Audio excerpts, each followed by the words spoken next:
স্বামী বিবেকানন্দের আত্মা সম্পর্কিত কিছু বাণী নিম্নরূপ। নিজেকে চেনা মানেই ঈশ্বরকে চেনা। আত্মা অমর, অজেয় এবং শাশ্বত।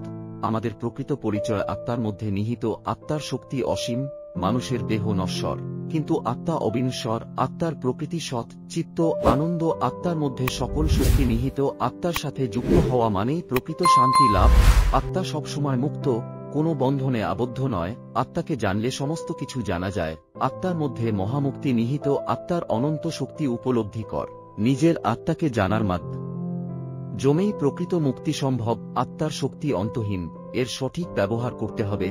আত্মা হল আলোকের উৎস। আত্মাকে জানার জন্য যোগের অনুশীলন কর। আত্মার মধ্যে ঈশ্বরের অস্তিত্ব উপলব্ধি কর। আত্মা সদা সত্যের পথে থাকে। আত্মার মধ্যে সকল শক্তি এবং জ্ঞান নিহিত। আত্মার জ্ঞানই প্রকৃত জ্ঞান। আত্মার সাথে যুক্ত হওয়া মানেই আনন্দময় জীবন। আত্মা সর্বদা মুক্ত, এটি কোনদিনও আবদ্ধ নয়।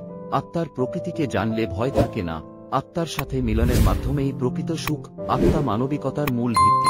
আত্মার জ্ঞানই আমাদের মুক্তির পথ দেখায়।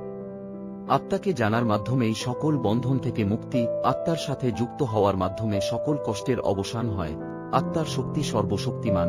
আত্মার সাথে মিলিত হওয়া মানেই প্রকৃত আনন্দ। আত্মা সর্বদা বিশুদ্ধ এবং মুক্ত। আত্মার শক্তি জানলে জীবনের সব সমস্যা দূর হয়। আত্মা প্রকৃত আনন্দের উৎস। আত্মাকে জানলেই প্রকৃত মুক্তি। আত্মার প্রকৃত জ্ঞানই মুক্তি দেয়। আত্মার শক্তির উপর বিশ্বাস রাখো। আত্মা কখনো মিথ্যা হতে পারে না। আত্মার সাথে যুক্ত হওয়ার মাধ্যমেই প্রকৃত শান্তি। আত্মার মধ্যে সমস্ত শক্তি নিহিত।